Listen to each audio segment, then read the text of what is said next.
friends. I welcome you all to the New Year worship service of Bangalore South Church. Even this morning, as we have gathered to worship God on the first day of this new year, let us turn our Bibles to Psalm 34 and verse 8. ಬೆಳಗಿನ ಹೊತ್ತಾರೆಯಲ್ಲಿ ಈ ಹೊಸ ವರ್ಷದ ಆರಾಧನೆ ಕೂಟಕ್ಕಾಗಿ ನಿಮ್ಮೆಲ್ಲರನ್ನು ಆಹ್ವಾನಿಸುವರಾಗಿದ್ದೇವೆ.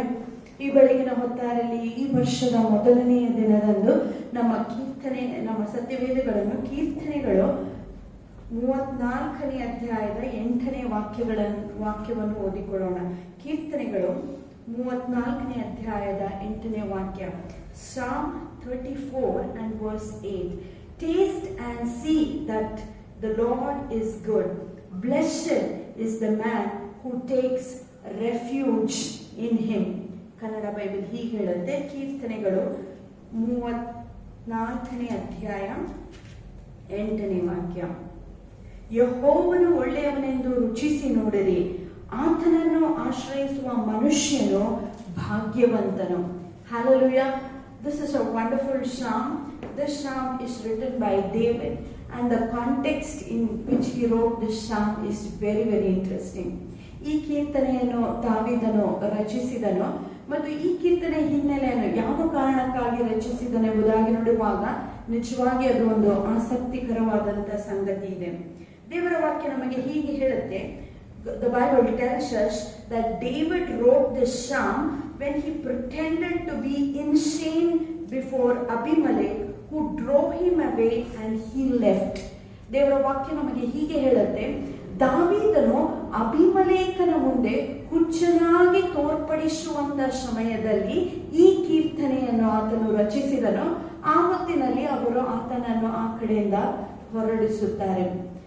This psalm, David is in a very, very tight spot. He is in a Philistine land. He is in the court of Abimelech, and they have captured him, thinking that he is their enemy. ಈ ಒಂದು ಕೀರ್ತನೆಯನ್ನು ಬರೆಯುವುದಕ್ಕಿಂತ ಮುಂಚೆ ದಾವೀದನು ಫಿಲಿಸ್ಟಿಯರಾದಂತಹ ವೈರಿಗಳ ಆ ಒಂದು ಆವರಣದಲ್ಲಿ ಸಿಕ್ಕಾಕಿಕೊಂಡಿದ್ದಾನೆ. ಆತನನ್ನು ಅವರು ಬಂಧಿಸಿದ್ದಾರೆ ಮತ್ತು ಕೊಲ್ಲಬೇಕೆಂಬುದಾಗಿ ಉದ್ದೇಶಿಸುತ್ತಾ ಇದ್ದಾರೆ. ಆ ಸಮಯದಲ್ಲಿ ದಾವೀದನು ಆ ಅರಸನ ಮುಂದೆ ಹುಚ್ಚನಾಗಿ ವರ್ತಿಸುತ್ತಾನೆ. ಆಗ ಅಬಿಮಲೇಕನು ಅಲ್ಲಿರುವಂತ ಎಲ್ಲ ನೆರೆದವರಿಗೆ ಹೀಗೆ ಹೇಳುತ್ತಾನೆ, ಆಗಲೇ ದೇಶದಲ್ಲಿ ಎಷ್ಟೊಂದು ಹುಚ್ಚರಿದ್ದಾರೆ, ಮತ್ತೊಬ್ಬ ಹುಚ್ಚನನ್ನು ಏನಕ್ಕೆ ನೀವು ನಮ್ಮ ಮಧ್ಯದಲ್ಲಿ ಕರೆತಂದಿದ್ದೀರಿ ಎಂಬುದಾಗಿ. You know, the king Abimelech says, enough and more insane people are already there in our land. Why bring another insane man? Drive him away. And after that, David writes this psalm. What is he trying to say? He is saying, taste and see that the Lord is good. Hallelujah. ದಾವೀದನು ಆ ವೇಳೆಯಲ್ಲಿ ಬಿಡುಗಡೆ ಹೊಂದಿದ ನಂತರ ಆತನು ಹೀಗೆ ಹೇಳುತ್ತಾ ಇದ್ದಾನೆ, ಯೆಹೋವನು ಒಳ್ಳೆಯವನೆಂಬುದಾಗಿ ರುಚಿಸಿ ನೋಡಿರಿ. Blessed is the man who takes refuge in him. ಆತನಲ್ಲಿ ದೇವರಲ್ಲಿ ಆಶ್ರಯ ಹೊಂದುವಂತ ಮನುಷ್ಯನು ನಿಜವಾಗಿ ಭಾಗ್ಯವಂತನೆಂಬುದಾಗಿ. When David was captured by the Philistines, he was in the enemy land. He had no one where he could take refuge. ಫಿಲಿಸ್ಟಿಯರು ದಾವೀದನನ್ನು ಬಂಧಿಸಿದಂಥ ವೇಳೆಯಲ್ಲಿ ಆಶ್ರಯ ಪಡೆದುಕೊಳ್ಳುವುದಕ್ಕೆ ಆತನಿಗೆ ಬೇರೆ ಯಾವ ಸ್ಥಳವಿರಲಿಲ್ಲ, ಒಂದೇ ಒಂದು ಆಶ್ರಯ. There was only one place of refuge for David, and he says, blessed is the man who takes refuge in the Lord. ಯೆಹೋವನಲ್ಲಿ ಯಾವನು ಆಶ್ರಯವನ್ನು ಪಡೆದುಕೊಳ್ಳುತ್ತಾನೋ ಆತನು ಭಾಗ್ಯವಂತನೆಂಬುದಾಗಿ ದಾವೀದನು ಹೇಳುತ್ತಾನೆ. And at that moment, when he is all alone, surrounded by the enemies, he is in the midst of so much of uncertainty, and that is the time David takes his refuge in the Lord. ಅಭದ್ರತೆಯ ಸಮಯದಲ್ಲಿ, ವೈರಿಗಳು ಆತನನ್ನು ಬಂಧಿಸಿರುವಂತಹ ಸಮಯದಲ್ಲಿ ದಾವೀದನು ತನ್ನ ಆಶ್ರಯವನ್ನು ಯೆಹೋವನಲ್ಲಿ ಪಡೆದುಕೊಳ್ಳುತ್ತಾನೆ. ಮತ್ತು ಆತನು ಆ ಆಶ್ರಯವನ್ನು ಪಡೆದುಕೊಂಡ ನಂತರ ಇನ್ನೊಂದು ವಿಷಯವನ್ನು ಹೇಳುತ್ತಾನೆ, taste and sea that god is good. ಎಂಥ ಇಕ್ಕಟ್ಟಿನ ಪರಿಸ್ಥಿತಿಯಲ್ಲಿಯೂ ಯೆಹೋವನು ಒಳ್ಳೆಯವನೆಂಬುದಾಗಿ ರುಚಿಸಿ ನೋಡಿರಿ ಎಂಬುದಾಗಿ ದಾವೀದನು ಹೇಳುತ್ತಾನೆ. Friends, there is no other refuge in this world except our Lord. ಯೆಹೋವನನ್ನು ಹೊರತಾಗಿ ನಮಗೆ ಯಾವ ಆಶ್ರಯ ದುರ್ಗವೋ ಅದು ಭದ್ರವಾಗಿ ಇಡಲು ಸಾಧ್ಯವಿಲ್ಲ. ದಾವೀದನ ಹಾಗೆ ನೀವು ಮತ್ತು ನಾನು ಅನುದಿನವೂ ಕರ್ತನನ್ನು ರುಚಿಸಿ ನೋಡುವರಾಗಿರಬೇಕು. Just like David, every day you and I should taste and see that God is good. This coming year 2021, we need to taste and see that God is good every day of our life.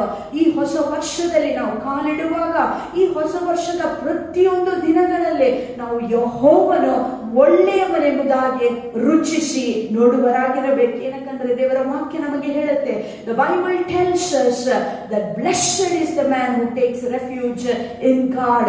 ದೇವರ ವಾಕ್ಯ ಹೇಳುತ್ತದೆ, ಯಾವನು ಯೆಹೋವನಲ್ಲಿ ಭರವಸೆ ಇಟ್ಟಿದ್ದಾನೋ, ಯಾವನು ಯೆಹೋವನಲ್ಲಿ ಆಶ್ರಯವನ್ನು ಪಡೆದುಕೊಳ್ಳುತ್ತಾನೋ ಆತನು ಭಾಗ್ಯವಂತನೆಂಬುದಾಗಿ.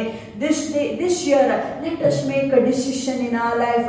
God, I want you to be my refuge, and every day of this coming new year, I want to taste you. I want to taste your goodness.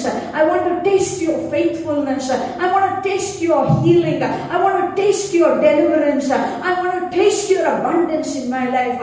ಈ ಹೊಸ ವರ್ಷದಲ್ಲಿ ಕಾಲಿಡುವಾಗ ನಾವು ದೇವರಲ್ಲಿ ಬೇಡಿಕೊಳ್ಳೋಣ, ದೇವರೇ ದಿನ ಪ್ರತಿ ಸ್ವಾಮಿ ನಿನ್ನ ಆ ಶುಭವನ್ನು ನಾನು ರುಚಿಸಬೇಕು, ಸ್ವಸ್ಥತೆಯನ್ನು ರುಚಿಸಬೇಕು, ನಂಬಿಗಸ್ತಿಕೆಯನ್ನು ರುಚಿಸಬೇಕು, ಅಭಿವೃದ್ಧಿಯನ್ನು ರುಚಿಸಬೇಕು, ನಿನ್ನಲ್ಲಿರುವಂತ ಎಲ್ಲ ಒಳ್ಳೆತನವನ್ನು ನಾನು ರುಚಿಸುವಂತೆ ನನಗೆ ಸಹಾಯ ಮಾಡುವುದಾಗಿ ನಾವು ದೇವರಲ್ಲಿ ಈ ಬೆಳಗಿನ ಹೊತ್ತಾರೆಯಲ್ಲಿ ಬೇಡಿಕೊಳ್ಳೋಣ.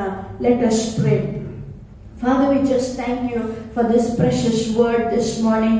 Father, just like David, help us, Lord, all through 2021, that we would be able to taste and see that you are a good God. Father, even as David said, blessed is the man, blessed is the woman who takes refuge in God and God alone. Help us, O Lord God, just like David, Lord, to make you as our refuge, O Lord God. We know that there is no safe place to be in this world but in your presence, and I pray that every day of this coming year that you would be our refuge, you would be our exceedingly great reward, and help us, O Lord God, to taste you, Lord God, every passing day of our life, for you are a faithful God, faithful in every way. Minister to us as we minister unto you this morning. In Jesus' precious name we pray. Amen. Amen. ಯೇಸು ವಲ್ಲಭ, ಯೇಸು ರಕ್ಷಕ, ಆತನ ಕೃಪೆಯು ಎಂದು ಇರುವುದು. Our God is a good God. Our God is our Savior, and His grace is going to be all through 2021 in our life. Let us worship the Lord with the best worship that we can give to Him and bless His holy name.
Nire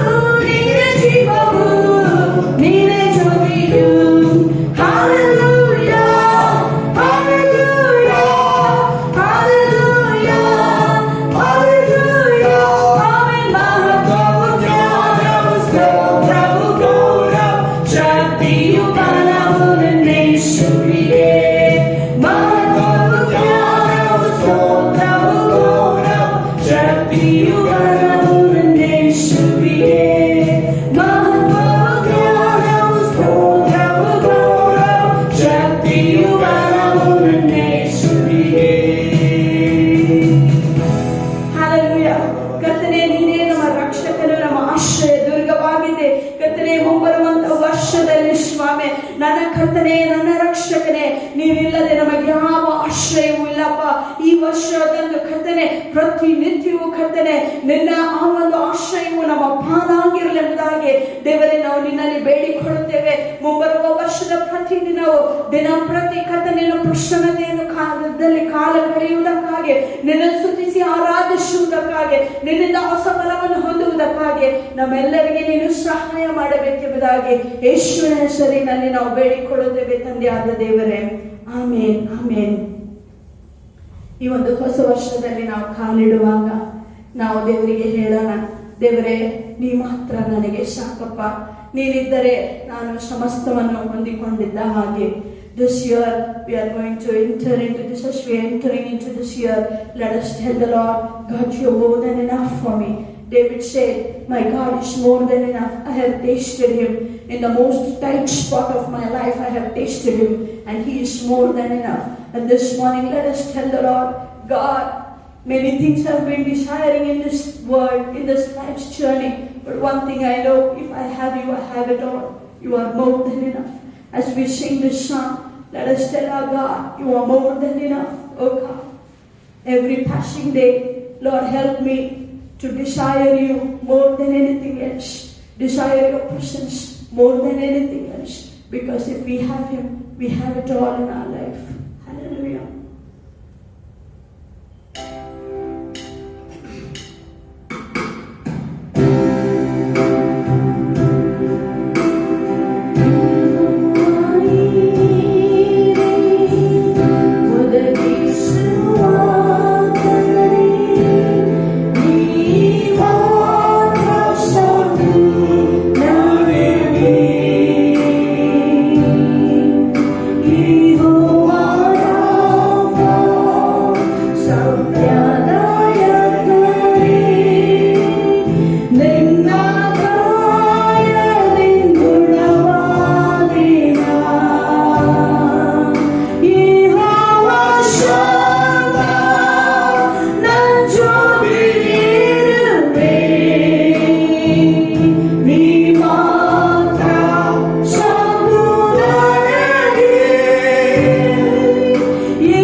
enough for me. You're more than enough. You're more than enough. You're more than enough for me.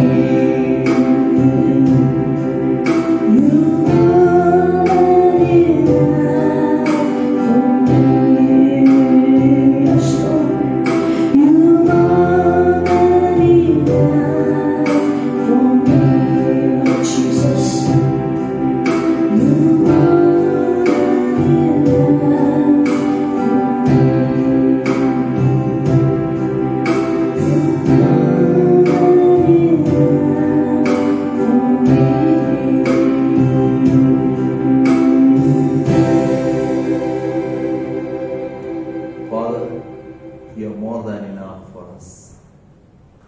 ತಂದೆಯಾದ ದೇವರೇ, ನೀ ಮಾತ್ರ ನಮಗೆ ಸಾಕಪ್ಪ. Every moments of our life, ನಮ್ಮ ಜೀವಿತದ ಪ್ರತಿ ಕ್ಷಣವು throughout this new year, ಈ ಹೊಸ ವರ್ಷದ ಪೂರ್ತಿ ಸ್ವಾಮಿ, every day, ಪ್ರತಿನಿತ್ಯವೂ help us, Lord, to live in your awareness. ಕರ್ತನೇ, ನಿನ್ನ ಪ್ರಸನ್ನತೆಯ ಅರಿವಿನಲ್ಲಿ ಬದುಕುವುದಕ್ಕಾಗಿ ಕೃಪೆ ಮಾಡಿಕೊಡು. In Jesus' name we pray. ಯೇಸು ನಾಮದಲ್ಲಿ ಬೇಡಿಕೊಳ್ಳುತ್ತೇವೆ. Amen. Amen. Good morning, friends. Welcome back to Bangalore South Church. Bengaluru south ಸಭೆಗೆ ಮತ್ತೊಂದು ಸಾರಿ ನಿಮ್ಮೆಲ್ಲರನ್ನು ಆಹ್ವಾನಿಸುತ್ತೇವೆ. Some of you may be aware of Asaph. ಕೆಲವು ಜನರು ನಿಮ್ಮಲ್ಲಿ ಆಸಾಫನ ಬಗ್ಗೆ ನಿಮಗೆ ಗುರುತಿರಬಹುದು. Asaph's dad was the ark-keeper in David's time. ಆಸಾಫನ ತಂದೆಯು ಆತನು ಯೆಹೋವನ ಮಂಜೂಷವನ್ನು ನೋಡಿಕೊಳ್ಳುವುದರಲ್ಲಿ ಒಬ್ಬ ವ್ಯಕ್ತಿಯಾಗಿದ್ದನು. David picked up Asaph because he was so skillful in music and singing. ಆಸಾಫನನ್ನು ದಾವಿದನು ಆರಿಸಿಕೊಂಡಿರುವಂಥ ಕಾರಣವೇನೆಂದರೆ ಆತನು ಹಾಡುವುದರಲ್ಲಿ, ವಾದ್ಯ ಬಾರಿಸುವುದರಲ್ಲಿ ತುಂಬಾ ಕೌಶಲ್ಯವನ್ನು ಪಡೆದುಕೊಂಡಿದ್ದನು. And he was made the main musician and worship leader in temple. ಆ ಆಲಯದಲ್ಲಿ ಆತನು ಆರಾಧನೆ ನಡೆಸುವುದರಲ್ಲಿ ಒಬ್ಬ ಮುಖ್ಯ ವ್ಯಕ್ತಿಯಾಗಿದ್ದನು. Bible says Asaph was a prophet. ದೇವರ ವಾಕ್ಯ ಹೇಳುತ್ತದೆ ಆಸಾಫನೆಂಬ ಆತನು ಒಬ್ಬ He ಪ್ರವಾದಿಯಾಗಿದ್ದನು. lived throughout David's time and then David's son's time, Solomon's time, and then he saw how the nation was lost, divided, and all the confusion. ಆತನು ದಾವೀದನ ಆ ಕಾಲಾವಸ್ಥೆಯಲ್ಲಿ ಬದುಕಿದ್ದನು. ಮಾತ್ರವಲ್ಲದೆ ಸೊಲೊಮೋನನ ಆ ದಿನಗಳಲ್ಲಿ ಸಹ ಆತನು ಬದುಕಿದ್ದನು. ಆತನು ಕಣ್ಣಾರೆ ಕಂಡಿರುವಂಥ ಒಂದು ವಿಷಯವೇನೆಂದರೆ ಯಾವ ರೀತಿಯಾಗಿ ದೇವರ ಆಲಯವು, ಸುಂದರವಾದ ಆಲಯವು ಹಾಳಾಗಿ ಹೋಯಿತೆಂಬುದಾಗಿ. He wrote the 12 Psalms. ಆತನು 12 ಕೀರ್ತನೆಗಳನ್ನು ಬರೆದಿದ್ದಾನೆ. We are in the 3rd Psalm book. ಇಂದು ನಾವು ಕೀರ್ತನೆಗಳ 3ನೆಯ ಭಾಗದಲ್ಲಿದ್ದೇವೆ. Psalm 73 to 89. ಕೀರ್ತನೆಗಳು 73ನೇ ಅಧ್ಯಾಯದಿಂದ 89ನೇ ಅಧ್ಯಾಯದವರೆಗೆ. And in this book you will get 11 Psalms of Asaph. ಈ ಒಂದು ಭಾಗದಲ್ಲಿ ಆಸಾಫನು ಬರೆದಿರುವಂತಹ 11 ಕೀರ್ತನೆಗಳನ್ನು ನಾವು ಓದಲಿಕ್ಕಾಗುತ್ತದೆ. Some of them are written personally by Asaph, some of them are written in honor of Asaph. ಕೆಲವು ಕೀರ್ತನೆಗಳನ್ನು ಆಸಾಫನು ಸ್ವತಃ ತಾನೇ ಬರೆದಿದ್ದಾನೆ. ಇನ್ನು ಕೆಲವು ಕೀರ್ತನೆಗಳನ್ನು ಆಸಾಫನನ್ನು ಗೌರವಿಸುವುದಕ್ಕಾಗಿ ಅವರು ಆತನ ಹೆಸರಿನಲ್ಲಿ ಬರೆದಿದ್ದಾರೆ. This new year we will focus on Psalm 73. ಈ ಹೊಸ ವರ್ಷದಂದು ನಾವು ಕೀರ್ತನೆಗಳು 73ನೇ ಅಧ್ಯಾಯವನ್ನು ಕಲಿಯಲಿಕ್ಕಿದ್ದೇವೆ. Verse 1. 1ನೇ ವಾಕ್ಯ. Surely God is good to Israel, to those who are pure in heart. ನಿಜವಾಗಿ ದೇವರು ಇಸ್ರಾಯೇಲೊಳಗೆ ಶುದ್ಧ ಹೃದಯದಿಂದಿರುವವರಿಗೆ ಒಳ್ಳೆಯವನು. And verse 28 says, but as for me it is good to be near God. 28ನೇ ವಾಕ್ಯ ಹೀಗೆ ಹೇಳುತ್ತದೆ, ನಾನಾದರೂ ದೇವರ ಸಮೀಪಕ್ಕೆ ಬರುವುದೇ ಒಳ್ಳೆಯದು. I titled today's sermon, but as for me how good it is to be near God. ಇಂದು ನಾವು ಕೇಳುವಂತ ಸಂದೇಶ, ನನಗಾದರೂ ದೇವರ ಸಮೀಪದಲ್ಲಿ ಇರುವುದು ಎಷ್ಟೋ ಒಳ್ಳೆಯದು. Every day of 2021 we should be able to say this, but as for me how good it is to be near God. ಬರುವ ವರ್ಷ 2021ನೇ ಈ ಇಡೀ ವರ್ಷ ಪೂರ್ತಿ ಪ್ರತಿನಿತ್ಯವೂ ನಮಗೆ ಹೀಗೆ ಹೇಳಲು ಸಾಧ್ಯವಾಗಬೇಕು, ನನಗಾದರೂ ಯೆಹೋವನ ಸಮೀಪದಲ್ಲಿಯೇ ಇರುವುದು ಒಳ್ಳೆಯದು. Let's browse through Psalm 73. ಕೀರ್ತನೆ 73 ಅನ್ನು ನಾವು ಧ್ಯಾನ ಮಾಡೋಣ. Verse 1, surely God is good. ನಿಜವಾಗಿಯೂ ದೇವರು ಒಳ್ಳೆಯವನಾಗಿದ್ದಾನೆ. God is good to the pure in heart. ಶುದ್ಧ ಹೃದಯ ಹೊಂದಿದವರಿಗೆ ದೇವರು ಒಳ್ಳೆಯವನಾಗಿದ್ದಾನೆ. God is good to his people. ದೇವರು ತನ್ನ ಜನರಿಗೆ ಒಳ್ಳೆಯವನಾಗಿದ್ದಾನೆ. That was a traditional understanding in Old Testament times. ಹಳೆ ಒಡಂಬಡಿಕೆಯಲ್ಲಿ ಇದು ಒಂದು ಬಹುತೇಕವಾಗಿ ಹೊಂದಿಕೊಂಡಂತ ತಿಳುವಳಿಕೆ ಆಗಿತ್ತು. God always blesses the obedient and curses the disobedient. ಯಾವಾಗಲೂ ದೇವರು ವಿಧೇಯರಿಗೆ ಆಶೀರ್ವಾದ ಮಾಡುತ್ತಾನೆ, ಅವಿಧೇಯರಿಗೆ ಶಾಪವನ್ನು ಹಾಕುತ್ತಾನೆ. But in Old Testament times there was people like Job. ಆದ್ರೆ ಹಳೆ ಒಡಂಬಡಿಕೆ ದಿನಗಳಲ್ಲಿ ಕೆಲವು ಜನರು ಯೋಬನಂತವರು ಇದ್ದರು. There were people like Asaph. ಆಸಾಫನ ಹಾಗೆ ಇನ್ನು ಕೆಲವರಿದ್ದರು. Their motive always is to love God irrespective of. ಅವರ ಉದ್ದೇಶ ಇದೇ ಆಗಿತ್ತು, ಜೀವಿತದಲ್ಲಿ ಏನು ನಡೆದರೂ ಸರಿ ನಡೆಯದಿದ್ದರೂ ಸರಿ ಯಾವಾಗಲೂ ದೇವರನ್ನು ಪ್ರೀತಿಸುವುದೇ ಅವರ ಗುರಿಯಾಗಿತ್ತು. Because they knew there is nothing greater treasure than God. They say, even if God slays us, we will live for this God. ಅವರು ಹೀಗೆ ಹೇಳುತ್ತಾರೆ, ಯೆಹೋವನ ಹೊರತಾಗಿ ನಮಗೆ ಯಾವ ಭಂಡಾರವಿಲ್ಲ, ಆತನು ನಮ್ಮನ್ನು ಕೊಂದರೂ ಸರಿ ನಾವು ಈ ದೇವರನ್ನೇ ಪ್ರೀತಿಸುತ್ತೇವೆ, ಆತನಿಗೆ ಮಾತ್ರ ನಾವು ಜೀವಿಸುತ್ತೇವೆ ಎಂಬುದಾಗಿ. Devil said, if you worship me, you will get everything. ಸೈತಾನನು ಹೀಗೆ ಹೇಳುತ್ತಾನೆ, ನನ್ನನ್ನು ನೀವು ಆರಾಧನೆ ಮಾಡುವುದಾಗಿದ್ದರೆ ಸಮಸ್ತವನ್ನು ನಿಮಗೆ ಅನುಗ್ರಹಿಸಿ ಕೊಡುತ್ತೇನೆಂಬುದಾಗಿ. But for those who worship God, their ultimate reward is God himself. ಆದರೆ ಯಾರ್ಯಾರು ದೇವರನ್ನು ಆರಾಧಿಸುತ್ತಾರೋ ಅವರ ಕೊನೆಯ ಆ ಒಂದು ಬಹುಮಾನ ದೇವರೇ ಆಗಿರುತ್ತಾನೆ. We live in a fallen world. ನಾವು ಬಿದ್ದಂತ ಲೋಕದಲ್ಲಿ ಬದುಕುತ್ತಾ The ಇದ್ದೇವೆ. godly is not blessed always. ಯಾವಾಗಲೂ ಭಕ್ತರು ಆಶೀರ್ವಾದ ಹೊಂದಲ್ಲ, The wicked are not punished always. ಯಾವಾಗಲೂ ದುಷ್ಟರು ಅವರು ನ್ಯಾಯ ತೀರ್ಪನ್ನು ಹೊಂದಲ್ಲ. So Asaph is looking into his own life. ಈಗ ಆಸಾಫನು ತನ್ನ ಸ್ವಂತ ಜೀವಿತವನ್ನು ಗಮನಿಸುತ್ತಿದ್ದಾನೆ. And then he is saying, ಆತನು ಹೇಳುವಂತ ಮಾತು, God is good, I understood. God is good to those who are pure in heart. ನನಗೆ ಒಂದು ವಿಷಯ ಗೊತ್ತಾಗಿದೆ, ಶುದ್ಧ ಹೃದಯ ಉಳ್ಳವರಿಗೆ ದೇವರು ಒಳ್ಳೆಯವನಾಗಿದ್ದಾನೆ. Verse 2 to 14 he says, but as for me, God is not good. ಆದ್ರೆ 2ನೇ ವಾಕ್ಯದಿಂದ 14ನೇ ವಾಕ್ಯದವರೆಗೆ ಆತನು ಹೇಳುವಂತ ಮಾತ ಏನೆಂದರೆ, ನನಗಾದರೂ ದೇವರು ಒಳ್ಳೆಯವನಾಗಿಲ್ಲ. Why God is not good? ಏನಕ್ಕೆ ದೇವರು ನನಗೆ ಒಳ್ಳೆಯವನಲ್ಲ? My theory says God is good always. ಆ ವಾಕ್ಯವು ಹೇಳುತ್ತದೆ ಯಾವಾಗಲೂ ದೇವರು ಒಳ್ಳೆಯವನೆಂಬುದಾಗಿ. But then my experience says God is not good. ಆದ್ರೆ ನನ್ನ ಅನುಭವದ ಮುಖಾಂತರ ನೋಡುವುದಾಗಿದ್ರೆ ದೇವರು ಒಳ್ಳೆಯವನಲ್ಲ ಅಂತ ನನಗೆ Seek his ಅನಿಸುತ್ತದೆ. real confession in verse 2 and 3. 2 ಮತ್ತು 3ನೇ ವಾಕ್ಯದಲ್ಲಿ ಆತನು ಮಾಡುವಂತ ಅರಿಕೆಗಳನ್ನು But ನೋಡೋಣ. as for me, my feet had almost slipped. I had nearly lost my foothold. Why? For I envy the arrogant when I saw the prosperity of the wicked. 2 ಮತ್ತು 3ನೇ ವಾಕ್ಯ, ನನ್ನ ಪಾದಗಳಾದರೂ ಬಹಳ ಮಟ್ಟಿಗೆ ತಪ್ಪುವ ಹಾಗಿದ್ದವು, ನನ್ನ ಹೆಜ್ಜೆಗಳು ಜಾರುವುದಕ್ಕೆ ಬಹು ಸಮೀಪವಾದವು, ಏಕೆಂದರೆ ದುಷ್ಟರ ಸಮಾಧಾನವನ್ನು ನೋಡಿದಾಗ ಮೂರ್ಖರ ಮೇಲೆ ಹೊಟ್ಟೆ ಕಿಚ್ಚು ಪಟ್ಟೆನು. When I examine my life in comparison to the people around me, ನನ್ನ ಸುತ್ತಲಿರುವಂಥ ಜನರ ಜೊತೆಯಲ್ಲಿ ನನ್ನ ಜೀವಿತವನ್ನೇ ನಾನು ಹೋಲಿಸಿಕೊಂಡಾಗ I became envious. ನನಗೆ ಹೊಟ್ಟೆ ಕಿಚ್ಚಾಯಿತು. I became blind. ನಾನು ಕುರುಡನಾದೆನು. I forgot the words from Proverbs. ಕೀರ್ತನೆಗಳಿಂದ ಬರೆಯಲ್ಪಟ್ಟಂತ ಜ್ಞಾನೋಕ್ತಿಗಳಲ್ಲಿ ಬರೆಯಲ್ಪಟ್ಟಂತ ವಾಕ್ಯಗಳನ್ನು ನಾನು ಮರೆತನು. In Proverbs 23 verse 17. ಜ್ಞಾನೋಕ್ತಿಗಳ ಪುಸ್ತಕ 23ನೇ ಅಧ್ಯಾಯದ 17ನೇ ವಾಕ್ಯ. It says, do not let your heart envy sinners, but always be zealous for the fear of the Lord. ಪಾಪಿಗಳಿಗಾಗಿ ನಿನ್ನ ಹೃದಯವು ಅಸೂಯೆ ಪಡದಿರಲಿ, ಆದರೆ ಯೆಹೋವನ ಭಯದಲ್ಲಿರುವಲು ಯಾವಾಗಲೂ ಆಸಕ್ತನಾಗಿರು. Verses 4 to 12 he says, 4ನೇ ವಾಕ್ಯದಿಂದ 12ನೇ ವಾಕ್ಯದವರೆಗೆ ಆತನು ಹೀಗೆ ಹೇಳುತ್ತಾನೆ, in spite of lacking godly values, wicked are always blessed.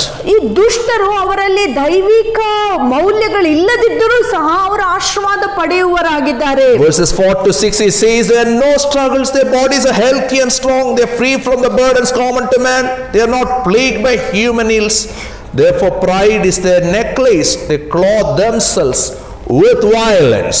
4ನೇ ವಾಕ್ಯದಿಂದ 6ನೇ ವಾಕ್ಯದವರೆಗೆ ಆತನು ಹೇಳುವುದೇನೆಂದರೆ, ಏಕೆಂದರೆ ಅವರು ಮರಣಕ್ಕೆ ಬಂಧನಗಳು ಅವರಲ್ಲಿಲ್ಲ, ಅವರ ತ್ರಾಣವು ಸ್ಥಿರವಾಗಿದೆ, ಬೇರೆ ಮನುಷ್ಯರ ಹಾಗೆ ಅವರಿಗೆ ವ್ಯಾಧಿಯೂ ಇಲ್ಲ, ಆದ್ದರಿಂದ ಗರ್ಭವು ಅವರಿಗೆ ಕಂಠಮಾಲೆಯಂತೆ ಅವರನ್ನು ಸುತ್ತಿದೆ, ಬಲಾತ್ಕಾರವು ಅವರನ್ನು ಬಟ್ಟೆಯ ಹಾಗೆ ಮುಚ್ಚಿದೆ. Verses 7 to 11 he says they lack character.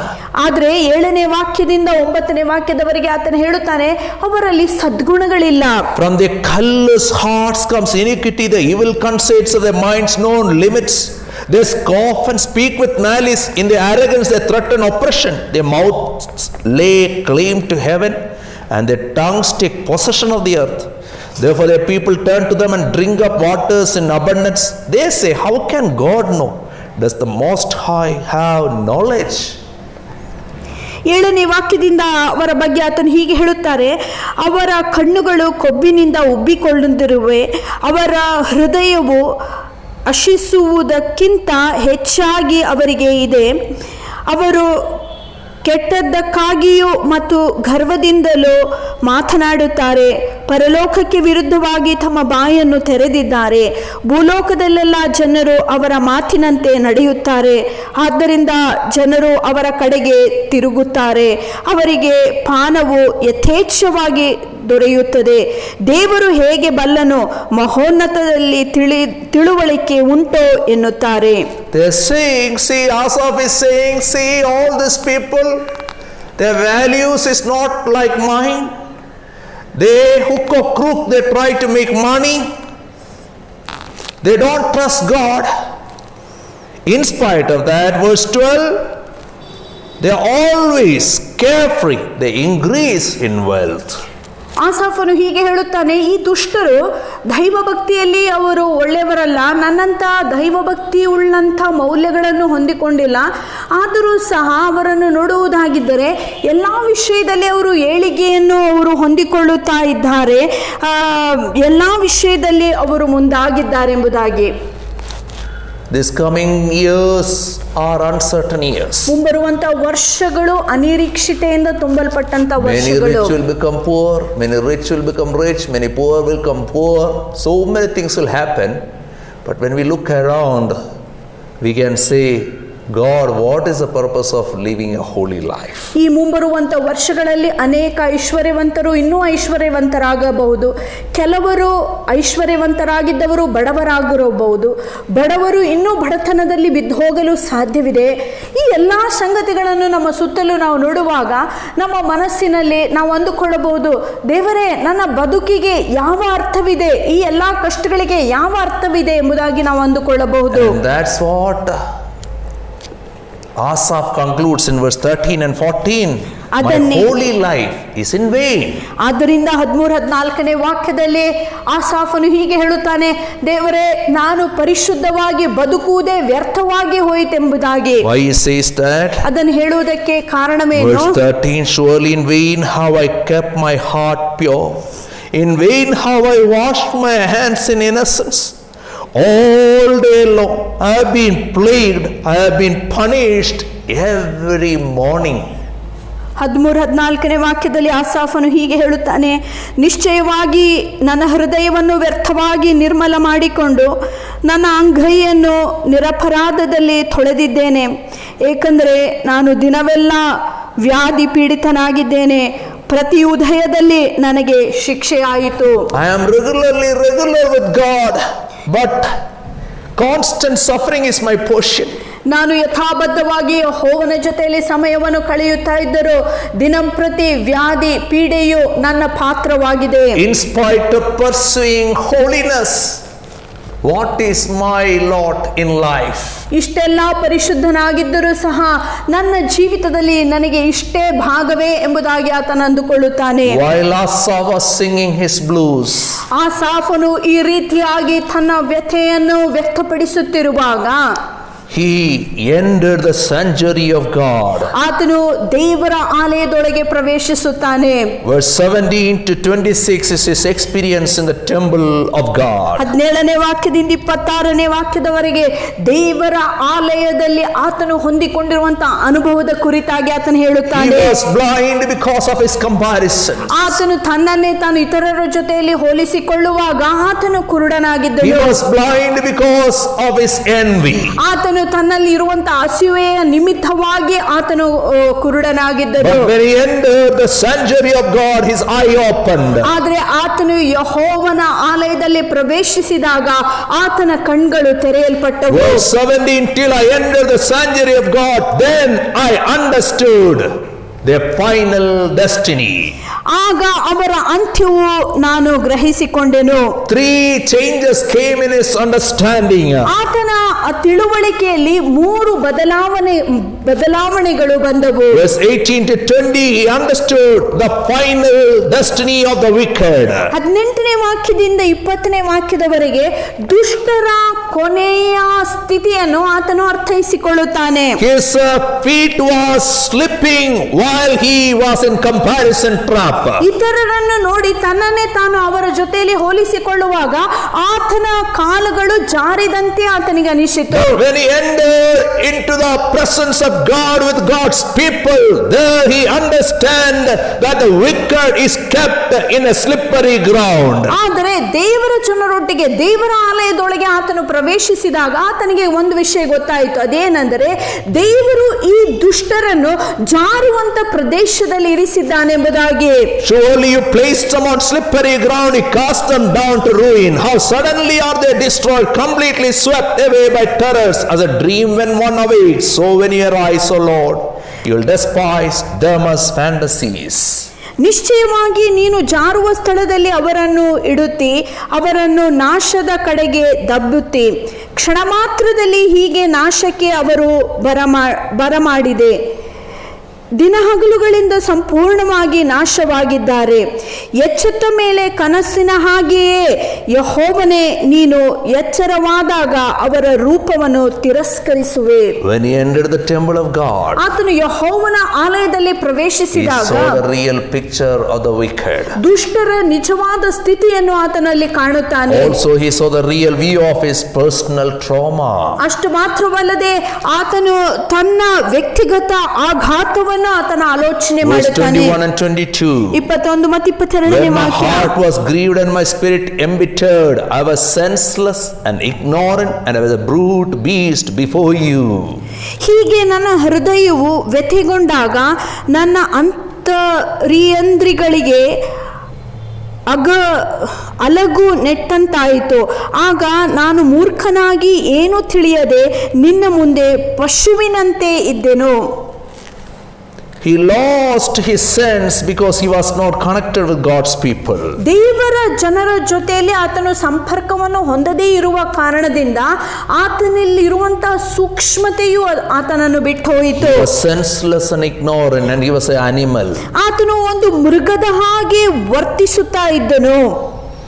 And that is where we understand verse 15 and 16. ಅಲ್ಲಿ ನಾವು 15 ಮತ್ತು 16ನೇ ವಾಕ್ಯವನ್ನು ಅರ್ಥೈಸಿಕೊಳ್ಳಬಹುದು. His twist in focus transformed his thinking. ನಾವು ನೋಡುತ್ತೇವೆ ಆತನ ಮುನ್ನೋಟವು ಬದಲಾಗದಾಗ ಆತನ ತಿಳುವಳಿಕೆಯು ಬದಲಾಯಿತು. He was alone in verse 16. 16ನೇ ವಾಕ್ಯದಲ್ಲಿ ಆತನು And ಒಬ್ಬಂಟಿಗನಾಗಿದ್ದನು. that became oppressive in his life. ಮತ್ತು ಆತನ ಜೀವಿತದಲ್ಲಿ ಈ ಒಂದು ಸಂಗತಿ ಆತನನ್ನು ದಬ್ಬಾಳಿಸುವಂತದ್ದಾಗಿತ್ತು. And verse 15, he realized the goodness of the community. ಆ ಸಮಯದಲ್ಲಿ 15ನೇ ವಾಕ್ಯದಲ್ಲಿ ಸಮುದಾಯದ ಒಳ್ಳೆತನವನ್ನು ಆತನು ಗ್ರಹಿಸಿಕೊಳ್ಳುತ್ತಾನೆ. The community provided him oxygen to survive in that tough moments. ಕಷ್ಟಕರವಾದ ದಿನಗಳಲ್ಲಿ ಬದುಕುವುದಕ್ಕಾಗಿ ಸಮುದಾಯವು ಆತನಿಗೆ ಆಮ್ಲಜನಕವನ್ನು The ಒದಗಿಸಿಕೊಟ್ಟಿತು. temple of God opened his eyes. He came to know the final destiny of the wicked. He came to know why he underwent all this trauma, because he was alone, not connected with God and God's people. ದೇವರ ಆಲಯದೊಳಗೆ ಪ್ರವೇಶಿಸಿದಾಗ ಆತನಿಗೆ ಈ ದುಷ್ಟರ ಕೊನೆಯ ಸ್ಥಿತಿ ಅರ್ಥವಾಯಿತು. ಆತನಿಗೆ ಗೊತ್ತಾಯಿತು, ಈ ಎಲ್ಲಾ ದಿನಗಳಲ್ಲಿ ಈ ಎಷ್ಟೆಲ್ಲ ಕಷ್ಟವನ್ನು ನಾನು ಅನುಭವಿಸಿದ್ದು ನನ್ನ ಹಿತಕ್ಕಾಗಿ ಎಂಬುದಾಗಿ ಆತನ ಅಂದುಕೊಳ್ಳುತ್ತಾನೆ. 23 to 26. 23ನೇ ವಾಕ್ಯದಿಂದ 26ನೇ ವಾಕ್ಯ. Look that very carefully. ಅದನ್ನು ಸ್ಪಷ್ಟವಾಗಿ ಗಮನಿಸಿರಿ. He's talking about the presence of God. ಆತನು ದೇವರ ಪ್ರಸನ್ನತೆ ಕುರಿತಾಗಿ ಮಾತನಾಡುತ್ತಾ ಇದ್ದಾನೆ. Verse 23. 23ನೇ He ವಾಕ್ಯ. says, "Yet I am always with you." ಆದರೂ ನಾನು ನಿನ್ನ ಸಂಗಡ ಯಾವಾಗಲೂ ಇದ್ದೇನೆ. There are times I'm confused. ಕೆಲವೊಂದು ಸಾರಿ ನನಗೆ ಗಲಿಬಿಲಿ ಆಗುತ್ತಾ ಇದೆ. Times I am in comparison trap. ಕೆಲವೊಂದು ಸಾರಿ ನನ್ನನ್ನೇ ನಾನು ಇತರರ ಜೊತೆ Times I am in ಹೋಲಿಸುತ್ತಿದ್ದೇನೆ. depression. ಕೆಲವೊಂದು ಸಾರಿ ನಾನು ಕುಗ್ಗಿ ಹೋಗಿದ್ದೇನೆ. Times I don't know what to do in life. ಜೀವಿತದಲ್ಲಿ ಏನು ಮಾಡಬೇಕೆಂಬುದಾಗಿ ನನಗೆ When enemy presses in, ಆ ದುಷ್ಟನು ನನ್ನನ್ನು I ದಬ್ಬಾಳಿಸುತ್ತಾನೆ. feel there is nobody with me. ನನ್ನ ಜೊತೆಯಲ್ಲಿ ಯಾರಿಲ್ಲ ಅಂತ ನನಗೆ ಅನಿಸುತ್ತಾ But ಇದೆ. I know one thing today in the presence of God. ಆದ್ರೆ ನನಗೆ ಒಂದು ವಿಷಯ ಗೊತ್ತಿದೆ, ನಾನು ಇಂದು ದೇವರ I ಪ್ರಸನ್ನತೆಯಲ್ಲಿ still belong to God. ನಾನು ದೇವರಿಗೆ ಸೇರಿಕೊಂಡಿದ್ದೇನೆ. What may happen or may not happen in my ನನ್ನ life, ಜೀವಿತದಲ್ಲಿ ಸಂಗತಿಗಳು ನಡೆದರೂ I ನಡೆಯದಿದ್ದರೂ know one thing. ನನಗೆ ಒಂದು ವಿಷಯ ಗೊತ್ತಿದೆ, You hold me by my right hand. ನನ್ನ ಕೈ ಹಿಡಿದು ನನ್ನನ್ನು ಮುನ್ನಡೆಸುವಂತ ದೇವರು ನೀನಾಗಿದ್ದೆ. I'm like a small child in the ನಾ- presence of God. ದೇವರ ಪ್ರಸನ್ನತೆಯಲ್ಲಿ ಒಂದು ಚಿಕ್ಕ ಮಗುವಿನ ಹಾಗೆ ನಾನಿದ್ದೇನೆ. God is holding my right hand. ದೇವರು ನನ್ನ ಅಂಗೈಯನ್ನು ಬಲಗೈಯನ್ನು Even ಹಿಡಿದುಕೊಂಡಿದ್ದಾನೆ. many times I feel it's so difficult to follow God. God holds me by my right hand. ಕೆಲವೊಂದು ಸಾರಿ ದೇವರನ್ನು ಹಿಂಬಾಲಿಸುವುದು ಕಷ್ಟಕರ ಎನಿಸಿದರೂ ದೇವರನ್ನು ನನ್ನ ಬಲಗೈಯನ್ನು ಹಿಡಿದು ನನ್ನನ್ನು ಮುನ್ನಡೆಸುತ್ತಾ ಇದ್ದಾನೆ. When I worry how I'll survive all this, ಓ ದೇವರೇ, ಇದನ್ನೆಲ್ಲ ನನಗೆ ಹೇಗೆ ಸಹಿಸಿಕೊಳ್ಳಲಾಗುತ್ತದೆ ಎಂಬುದಾಗಿ ನಾನು ಚಿಂತಿಸುವಾಗ my heavenly Father never leaves his grip on my hand. ನನ್ನ ಸ್ವರ್ಗೀಯ ತಂದೆಯು ತನ್ನ ಹತೋಟಿಯನ್ನು ನನ್ನ ಮೇಲೆ ಎಂದಿಗೂ ಬಿಟ್ಟು ಬಿಡುವುದಿಲ್ಲ. Not only that, ಅಷ್ಟು ಮಾತ್ರವಲ್ಲ, verse 24, 24ನೇ you ವಾಕ್ಯ, guide me with your counselor. ನಿನ್ನ ಆಲೋಚನೆಯಂತೆ ನನ್ನನ್ನು ನಡೆಸುತ್ತೆ. He is going to guide me. ಆತನು ನನ್ನನ್ನು ಆಲೋಚನೆ ಪ್ರಕಾರ I am ಮುನ್ನಡೆಸುತ್ತಾನೆ. here the more to listen to him. ನಾನು ಪ್ರತಿ ಗಳಿಗೆ ಆತನ ಸ್ವರವನ್ನು ಕೇಳುವುದಕ್ಕೆ I ಇಲ್ಲಿದ್ದೇನೆ. voiced all my complaints to him. ನನ್ನ ಎಲ್ಲಾ ದೂರುಗಳನ್ನು ಆತನಿಗೆ ಹೇಳಾಯಿತು. I nothing kept hidden from him. ಆತನಿಂದ ಮರೆ ಮಾಡಿ ಯಾವ ವಿಷಯವನ್ನು I ಅನ್ನಿಸಿಲ್ಲ. expressed all my feelings to him. ನನ್ನ ಎಲ್ಲ ಅನ್ನಿಸುವಿಕೆಯನ್ನು ಆತನಿಗೆ I ಹೇಳಿದ. expressed all my worries to him. ನನ್ನ ಎಲ್ಲ ಚಿಂತೆಗಳನ್ನು ಆತನಿಗೆ ಹೇಳಾಯಿತು. And he says, ಆತ ನನಗಿಂತ I guide you every day. ನಾನು ಪ್ರತಿನಿತ್ಯವೂ ನಿನಗೆ ಆಲೋಚನೆಯನ್ನು My name is Wonderful Counselor. ನನ್ನ ಹೆಸರೇ ಅದ್ಭುತನಾದಂತ I am Prince of ಆಲೋಚನೆ. Peace. ನಾನು ಶಾಂತಿದಾಯಕನಾದ ದೇವರು. I am not a father who delight that you are peace. ನೀನು ಬಿದ್ದು ಹೋಗುವಂತ ಸಮಯದಲ್ಲಿ ಹರ್ಷಿಸುವಂತ ತಂದೆ ನಾನಲ್ಲ. I am your everlasting Father. ನಾನು ನಿತ್ಯನಾದ ತಂದೆ He ಆಗಿದ್ದೇನೆ. is with me to counsel me. ಆತನು ನನಗೆ ಆಲೋಚನೆ ಹೇಳಿಕೊಡುವುದಕ್ಕಾಗಿ ನನ್ನ ಜೊತೆಯಲ್ಲಿ Don't be ಇದ್ದಾನೆ. like a mule or a donkey. ನೀವು ಕತ್ತೆಯ ಹಾಗೆ ಅಥವಾ ಹೆಸರುಗತ್ತೆ ಹಾಗೆ ಇರಬೇಡಿರಿ. Don't be impulsive or adamant in life. ನೀವು ಜೀವಿತದಲ್ಲಿ ಕಠಿಣವಾಗಿ ಅಥವಾ ನೀವು ಮುಂಗೋಪಿಯಾಗಿರಬೇಡಿರಿ. Learn to be still in the presence of God. ದೇವರ ಪ್ರಸನ್ನತೆಯಲ್ಲಿ ಶಾಂತವಾಗಿರುವುದನ್ನು ಕಲಿಯಿರಿ. Every days of 2021. 2021 ಈ ಬರುವಂತ ಇಡೀ ವರ್ಷದ ಪ್ರತಿ ದಿನಗಳು While you hear all the noise around, never miss the voice of the Heavenly Father. ನಿಮ್ಮ ಸುತ್ತಲೂ ಅನೇಕ ಶಬ್ದಗಳನ್ನು ನೀವು ಕೇಳಿಸಿಕೊಳ್ಳುತ್ತಿರುವಾಗ ನಿಮ್ಮ ತಂದೆ ಆದ ದೇವರ ಸ್ವರವನ್ನು ಕೇಳುವುದರಲ್ಲಿ ನೀವು ಸೋತು He ಹೋಗಬಾರದು. promises that He will guide you every day. ಆತನು ವಾಗ್ದಾನ ಮಾಡಿದ್ದಾನೆ, ಆತನೇ ತಾನೇ ನಿಮಗೆ ಆಲೋಚನೆಯನ್ನು ಕೊಡುವ You ಆತನೆಂಬುದಾಗಿ. may be blind various reasons, ನೀವು ಬೇರೆ ಬೇರೆ ಕಾರಣದಿಂದ ನೀವು ಕುರುಡರಾಗಿರಬಹುದು, but He will save you from every hidden traps. ಆದರೆ ಆತನು ಎಲ್ಲ ಉರುಳುಗಳಿಂದ ಮರೆಯಾಗಿರುವಂತ ಉರುಳುಗಳಿಂದ ನಿಮ್ಮನ್ನು ಕಾಯುವುದಕ್ಕೆ ಶಕ್ತನಾಗಿದ್ದಾನೆ. When He holds your hand and guide you, you will not fall into any ditch. ಆತನು ನಿಮ್ಮ ಕೈ ಹಿಡಿದು ನಿಮ್ಮನ್ನು ಮುನ್ನಡೆಸುವಾಗ ನೀವು ಯಾವ ತೆಗ್ಗಿನಲ್ಲಿ ಬಿದ್ದು ಹೋಗಲ್ಲ. Verse 24, second part. 24ನೇ ವಾಕ್ಯದ And ಎರಡನೇ afterward ಭಾಗ. you will take me into glory. ತರುವಾಯ ಮಹಿಮೆಗೆ ನನ್ನನ್ನು ಅಂಗೀಕರಿಸುವೆ. Surely goodness and mercy will follow every days of your life.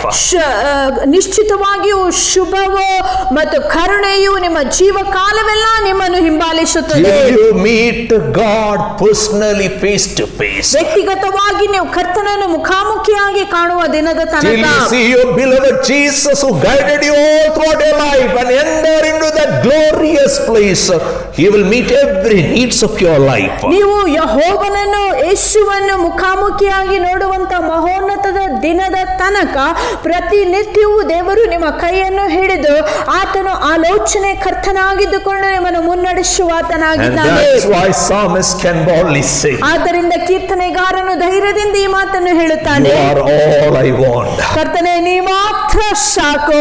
You are more than enough in my life. ಕರ್ತನೆ ನನ್ನ ಜೀವಿತದಲ್ಲಿ ನೀ ಮಾತ್ರ ಸಾಕು. Verse 25. 25ನೇ Who ವಾಕ್ಯ, have I in heaven but you? ಪರಲೋಕದಲ್ಲಿ ನನಗೆ ನೀನಲ್ಲದೆ And ಮತ್ಯಾರು? earth has nothing I desire besides you. ನಿನ್ನ ಹೊರತು ಭೂಮಿಯಲ್ಲಿ ನಾನು ಅಪೇಕ್ಷಿಸುವುದು ಯಾರೂ ಇಲ್ಲ.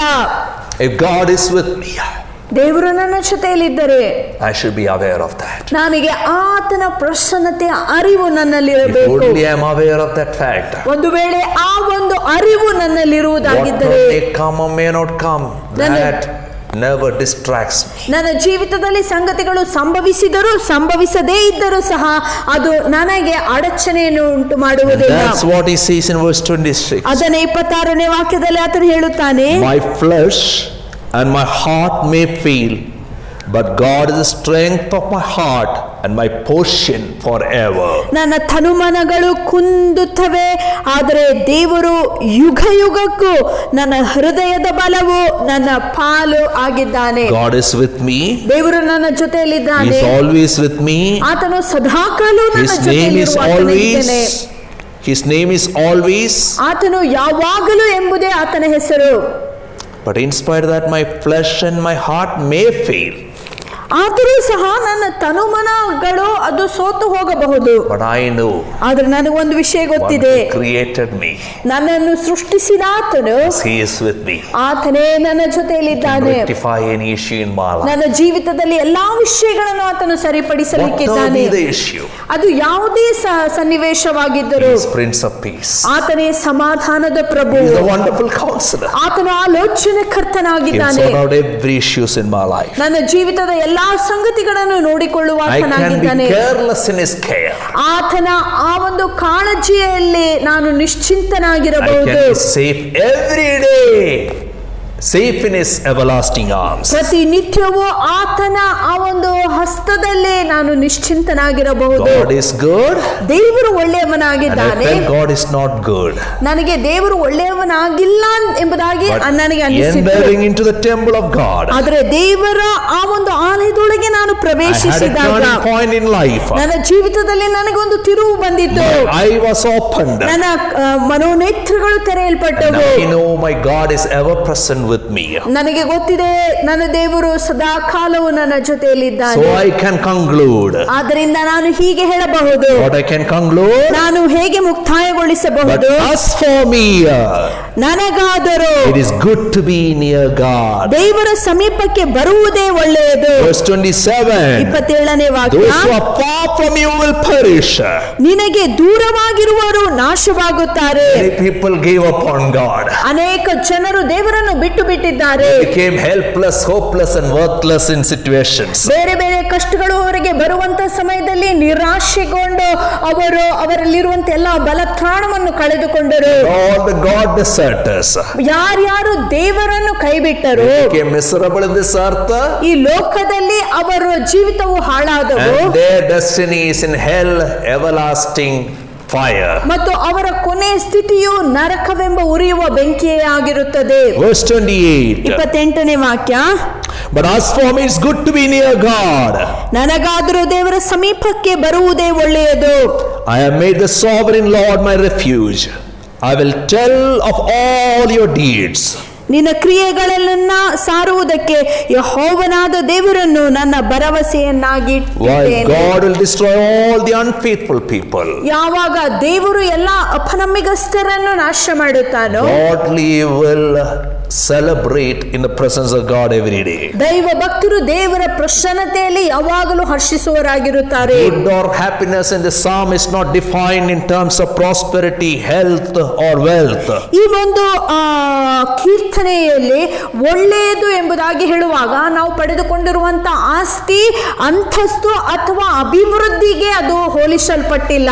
But the happiness or good is defined in terms of God, awareness of God's everlasting presence. ಆದರೆ ನಿಜವಾದ ಸಂತೋಷ ದೇವರ ಪ್ರಸನ್ನತೆಯಲ್ಲಿ ಇರುವುದು, ದೇವರ ಸಮೀಪದಲ್ಲಿ ಇದ್ದು ಆತನ ಅರಿವಿನಲ್ಲೇ ಬದುಕುವುದರಿಂದ ನಮಗೆ ನಿಜವಾದ ಸಂತೋಷವು ಬರಲಿಕ್ಕಿದೆ. Don't worry about tomorrow. ನಾಳೆ ವಿಷಯವಾಗಿ ಚಿಂತೆ ಮಾಡಬೇಡಿ, Trust in the Lord. ಯೆಹೋವನಲ್ಲಿ ಭರವಸೆ ಇಡಿರಿ. Whatever hard times comes, ನಿಮ್ಮ ಜೀವಿತದಲ್ಲಿ ಯಾವುದೇ ಕಷ್ಟಗಳು ಬಂದರೂ He will be there with you. ಆತನು ನಿಮ್ಮ ಸಂಗಡ ಇರುತ್ತಾನೆ. He'll be there with you. ಆತ ನಿಮ್ಮ ಸಂಗಡ ಇರುತ್ತಾನೆ. And that's why psalmist said, ಆದ್ದರಿಂದ ಕೀರ್ತನೆಗಾರನ್ ಹೀಗೆ David ಹೇಳುತ್ತಾನೆ, said like this, ದಾವೀದನು ಹೀಗೆ ಹೇಳುತ್ತಾನೆ, Psalm 34:8, ಕೀರ್ತನೆಗಳು 34ನೇ ಅಧ್ಯಾಯ 8ನೇ ವಾಕ್ಯ, Taste and see that the Lord is good, or the joys of those who take refuge in Him.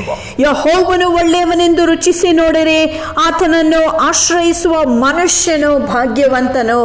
Unless you know who is your God is, ನಿಮ್ಮ ದೇವರು ಯಾರೆಂಬುದಾಗಿ ನೀವು ತಿಳಿದುಕೊಳ್ಳುವ ತನಕ you can't say, I will live for Him even if He slays me. ನನ್ನನ್ನು ಕೊಂದರೂ ಸರಿ, ನಾನು ಆತನಿಗೋಸ್ಕರವೇ ಜೀವಿಸುತ್ತೇನೆ ಎಂಬುದಾಗಿ ನಿಮಗೆ ಹೇಳುವುದಕ್ಕೆ ಸಾಧ್ಯವಾಗಲ್ಲ. Unless you know the value of your God in comparison with health, wealth and prosperity, you can't say, You alone is enough in my life. ನೀವು ದೇವರನ್ನು ರುಚಿಸಿ ನೋಡದೆ ಹೋಗಿದ್ದರೆ, ದೇವರನ್ನು ಕೇವಲ ನೀವು ಆಸ್ತಿಗೆ, ಅಂತಸ್ತಿಗೆ ಮತ್ತು ಅಭಿವೃದ್ಧಿಗೆ ಹೋಲಿಸುವುದಾಗಿದ್ದರೆ, ನಿಜವಾಗಿಯೂ ಯೆಹೋವನೇ ನೀ ಮಾತ್ರ ಸಾಕೆಂಬುದಾಗಿ ನಿಮಗೆ ಹೇಳಲು ಸಾಧ್ಯವಾಗಲ್ಲ. End of the coming year, you should be able to say, ಈ ಹೊಸ ವರ್ಷದ ಕೊನೆ ಬಂದಾಗ ನೀವು ಹೀಗೆ ಹೇಳಲು ಸಾಧ್ಯವಾಗಬೇಕು, all the joys of those who took their refuge in the Lord. ಆತನನ್ನು ಆಶ್ರಯಿಸುವಂತ ಮನುಷ್ಯರು ಭಾಗ್ಯವಂತರೆಂಬುದಾಗಿ ನಿಮಗೆ ಹೇಳಲು A ಸಾಧ್ಯವಾಗಬೇಕು. trusting life will never topple. ದೇವರಲ್ಲಿ ಭರವಸೆ ಇಡುವಂತಹ ಜೀವಿತವು ಅದು ಎಂದಿಗೂ ಎಡುವಿ ಬೀಳುವುದಿಲ್ಲ. May God help each one of us ದೇವರು ತಾನೇ ನಮ್ಮೆಲ್ಲರಿಗೆ ಸಹಾಯ in ಮಾಡಲಿ. this new year 2021 2021 ಎಂಬ ಈ ಒಂದು ಹೊಸ ವರ್ಷದಲ್ಲಿ to live every day ಪ್ರತಿನಿತ್ಯವೂ with the awareness of His everlasting presence. ಆತನ ಪ್ರಸನ್ನತೆಯ ಅರಿವಿನಲ್ಲಿ We ಬದುಕುವುದಕ್ಕಾಗಿ wish all of you a happy new year. ಈ ಹೊಸ ವರ್ಷದ ಶುಭವನ್ನು ನಿಮಗೆಲ್ಲ ನಾವು ಹಾರೈಸುತ್ತೇವೆ. God bless all of you. ದೇವರು ನಿಮ್ಮೆಲ್ಲರನ್ನು ಆಶೀರ್ವಾದ ಮಾಡಲಿ. Even as the Lord has spoken to us this morning, let us tell the Lord, God, who have I in heaven but you? Nothing on earth do I desire besides you. Many times my heart and my mind fail, but there is one hope that will always remain. You are my hope and you are my portion forever. ಬೆಳಗಿನ ಹೊತ್ತಾರೆಯಲ್ಲಿ ದೇವರು ನಮ್ಮ ಜೊತೆಯಲ್ಲಿ ಮಾತನಾಡಿರುವಾಗ ಕರ್ತನಿಗೆ ನಾವು ಹೀಗೆ ಹೇಳೋಣ, ಕರ್ತನೆ, ಪರಲೋಕದಲ್ಲಿ ನನಗೆ ನೀನಲ್ಲದೆ ಯಾರು, ಇಹಲೋಕದಲ್ಲಿ ನೀನಲ್ಲದೆ ಇನ್ಯಾರನ್ನು ನಾನು ಬಯಸುವುದಿಲ್ಲ.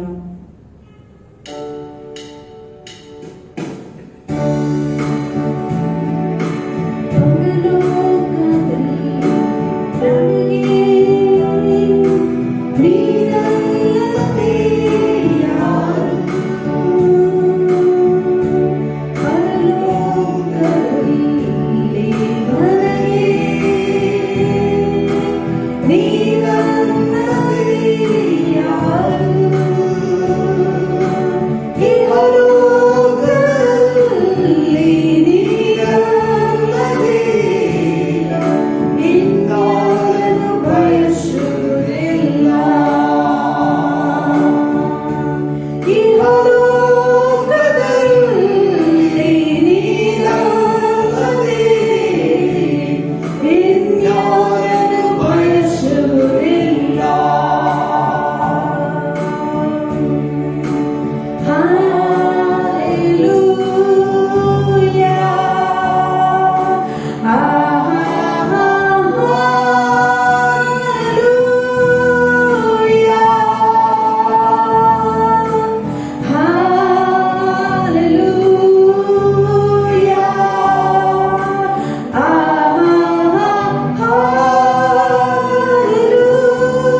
ಯೇಸು ಶಾಂತಿದಾಯಕನೇ.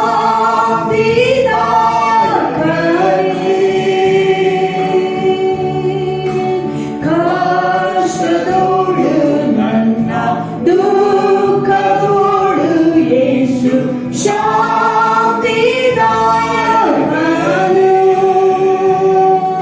ನಿನ್ನ ನುಡಿಯು ನನ್ನ ಆತ್ಮಕ್ಕೆ ಚೈತನ್ಯಗೊಳಿಸುತ್ತದೆ. ನಿನ್ನ ನುಡಿಯು ನನ್ನ ಆತ್ಮಕ್ಕೆ ಚೈತನ್ಯಗೊಳಿಸುತ್ತದೆ.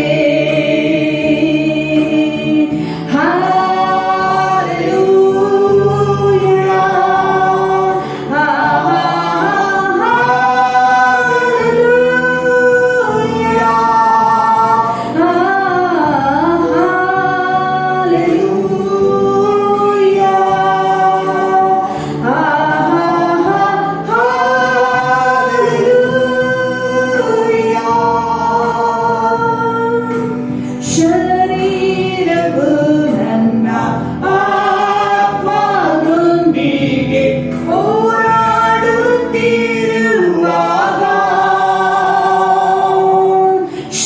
ಶರೀರವು ನನ್ನ ಆತ್ಮದೊಂದಿಗೆ ಹೋರಾಡುತ್ತಿರುವಾಗ, ನಿನ್ನ ಆತ್ಮವು ನನ್ನ ಶೋಧನೆಗೆ ಜಯವನ್ನು ಕೊಡುತ್ತಾನೆ. ನಿನ್ನ ಆತ್ಮವು ನನ್ನ ಶೋಧನೆಗೆ ಜಯವನ್ನು ಕೊಡುತ್ತಾನೆ. ಹಾಲೆಲೂಯಾ,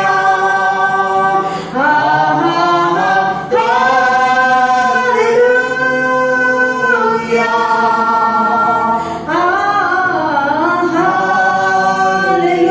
ಹಾಲೆಲೂಯಾ,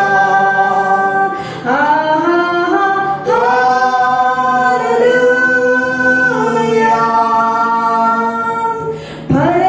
ಪರಲೋಕದಲ್ಲಿ ನನಗೆ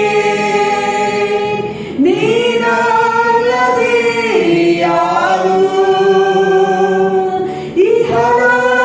ಇಹಲೋಕದಲ್ಲಿ ನೀನಲ್ಲದೆ ಎನ್ಯಾರನ್ನು ಬಯಸುವುದಿಲ್ಲ.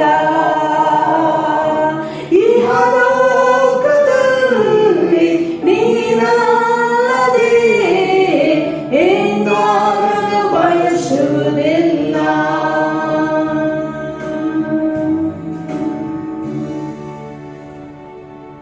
Father, help us, Lord, to live in your awareness every days of our life. ತಂದೆಯಾದ ದೇವರೇ, ನಿನ್ನ ಅರಿವಿನಲ್ಲಿ ಪ್ರತಿ ವರ್ಷದ ಪ್ರತಿ ದಿನವೂ ಬದುಕುವುದಕ್ಕಾಗಿ ಸಹಾಯ ಮಾಡು. You are present with us always. ಯಾವಾಗಲೂ ನೀನು ನಮ್ಮ ಜೊತೆಯಲ್ಲಿ ಇರುವಾತನಾಗಿದ್ದೆ. You are holding our right hand. ಕರ್ತನೆ, ನಮ್ಮ ಬಲಗೈಯನ್ನು ಹಿಡಿದುಕೊಂಡು ಮುನ್ನಡೆಸುವಂತ ದೇವರು You will ನೀನಾಗಿದೆ. constantly guide us. ನೀನು ಯಥಾಬದ್ಧವಾಗಿ ನಮ್ಮನ್ನು ಮುನ್ನಡೆಸಲಿಕ್ಕಿದ್ದೆ. You will never desert us. ನೀನೆಂದಿಗೂ ನಮ್ಮನ್ನು ಕೈ ಬಿಡುವಂತ ದೇವರಲ್ಲ. Help us, Lord, to delight in you every days of this new year. ಈ ಹೊಸ ವರ್ಷದ ಪ್ರತಿ ದಿನವೂ ನಿನ್ನಲ್ಲಿಯೇ ನಾವು ಸಂತೋಷಿಸುವುದಕ್ಕಾಗಿ ಸಹಾಯಿಸು. We belong to you, ನಾವು Lord. ನಿನಗೆ ಸೇರಿದ್ದೇವೆ ತಂದೆ. We know you belong to us. ನಮಗೆ ಗೊತ್ತು, ನೀನು ಸಹ ನಮಗೆ ಸೇರಿಕೊಂಡಿದ್ದೆ. Help us, Lord, to cheerfully please you every days of our life. ನಮ್ಮ ಜೀವಿತದ ಎಲ್ಲಾ ದಿನದಂದು ನಿನ್ನನ್ನೇ ಮೆಚ್ಚಿಸುವುದಕ್ಕಾಗಿ ನಮಗೆ ಸಹಾಯ In ಮಾಡು. Jesus' name we pray. ಯೇಸು ನಾಮದಲ್ಲಿ ಬೇಡಿಕೊಳ್ಳುತ್ತೇವೆ. Amen. Amen. Shall we have the benediction? ಅಂತ್ಯ ಆಶೀರ್ವಾದವನ್ನು May the ಪಡೆದುಕೊಳ್ಳೋಣ. amazing grace of our Lord and Savior Jesus Christ, ನಮ್ಮ ರಕ್ಷಕನಾದ ಯೇಸು ಕ್ರಿಸ್ತನ ಅಮೂಲ್ಯವಾದಂತಹ ಕೃಪೆಯು, lavish love of God the Father, ಅಳತೆ ಇಲ್ಲದಂತಹ ನಮ್ಮ ತಂದೆಯಾದ ದೇವರ ಪ್ರೀತಿಯು, intimate friendship of the Blessed Holy Spirit ಪರಿಶುದ್ಧಾತ್ಮನ ನಿಕಟವಾದಂತಹ ಸ್ನೇಹ ಸಂಬಂಧವು be with each one of us every days of this new year. ಹೊಸ ವರ್ಷದ ಪ್ರತಿ ದಿನವೂ ಪ್ರತಿ ನಿತ್ಯವೂ ಆತನ ಪ್ರಸನ್ನತೆಯು ಸದಾಕಾಲ ನಮ್ಮೊಂದಿಗಿರಲಿ. God bless all of you. ದೇವರು ನಿಮ್ಮೆಲ್ಲರನ್ನು ಆಶೀರ್ವಾದ ಮಾಡಲಿ.